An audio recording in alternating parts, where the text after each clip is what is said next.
নমস্কার বন্ধুরা, সুস্মিতা কুকিং ডায়েরিতে আপনাদেরকে সবাইকে স্বাগত জানাই। আমাদের প্রত্যেক দিন রান্নাতেই ডাল কিন্তু থাকবেই। আজকে আমি যে ডালের রেসিপিটা আপনাদের সাথে শেয়ার করব, এই ডালের রেসিপিটা আপনারা একবার বাড়িতে বানিয়ে দেখুন, কথা দিচ্ছি ভীষণ ভালো লাগবে খেতে।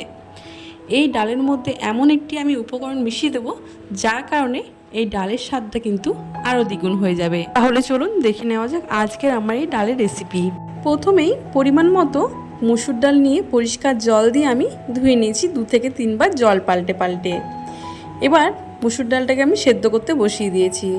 সেদ্ধর সময় কিন্তু এই কড়াইয়ের ধারে ধারে অনেকটা ফেনা উঠবে, এই ফেনাগুলোকে আমাদেরকে ফেলে দিতে হবে। এবার পরিমাণ মতো লবণ দিয়ে মুসুর ডালটাকে আমি খুব ভালোভাবে প্রথমে সেদ্ধ করে নেব। 7 থেকে 8 মিনিট পর আমি ফিরে এলাম বন্ধুরা। মুসুর ডালটা কিন্তু আমাদের ভালোভাবে সেদ্ধ হয়ে গেছে।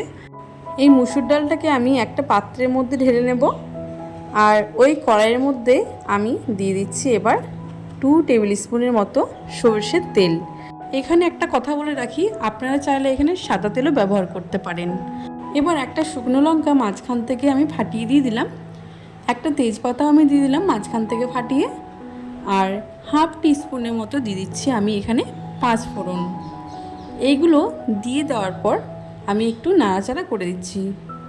এবার আমি দিয়ে দেবো এখানে হাফ টিস্পুনের মতো রসুন কুচি, আর রসুনটা যখন একটু ভাজা হয়ে যাবে এর মধ্যে দিয়ে দেবো আমি ছোটো সাইজের একটা পেঁয়াজ কুচি। পেঁয়াজটা যখন একটু কালারটা চেঞ্জ হয়ে আসবে তখনই আমি এর মধ্যে দিয়ে দেবো ছোটো সাইজের একটা টমেটো কুচি। টমেটোটা যাতে ভালোভাবে গলে যায় সেজন্য সামান্য পরিমাণ লবণ আমি দিয়ে দিলাম। এবার টমেটোটা খুব ভালোভাবে গলে গেছে, এর মধ্যে আমি দিয়ে দিচ্ছি এবার হলুদ। পরিমাণ মতো হলুদ আমি দিয়ে দিলাম। হলুদটা দিয়ে কয়েক সেকেন্ড নাড়াচাড়া করে এর মধ্যে আগের থেকে সেদ্ধ করে রেখেছিলাম যে ডালটা, সে ডালটা আমি এর মধ্যে ঢেলে দিচ্ছি। এখানে আমার ডালটা একটুখানি মোটা লাগছে, মানে ঘন লাগছে, সেই কারণে আমি এর মধ্যে কিছুটা পরিমাণ জল অ্যাড করছি। আপনারা আপনাদের পছন্দ অনুযায়ী এখানে ডালের মধ্যে জল অ্যাড করবেন। এবার ডালটাকে আমি খুব ভালোভাবে ফুটতে দেব।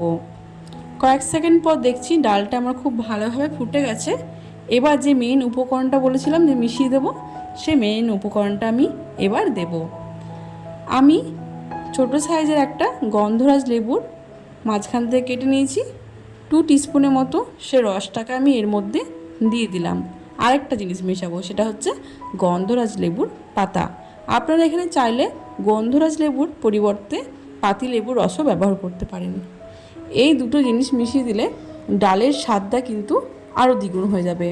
আপনারা অবশ্যই একবার ট্রাই করবেন এইভাবে ডাল রান্না করার সময়, আপনাদের ভীষণ ভালো লাগবে খেতে। আশা করছি আমার রেসিপিটা আপনাদের ভালো লেগেছে। যদি ভালো লাগে একটা লাইক করবেন, কমেন্ট করবেন কেমন লাগলো, আর আমার চ্যানেলটি সাবস্ক্রাইব করতে কিন্তু ভুলবেন না। দেখা হবে অন্য কোনো দিন অন্য কোনো এক রেসিপির সাথে। আপনারা সবাই সুস্থ থাকবেন, ভালো থাকবেন। ধন্যবাদ।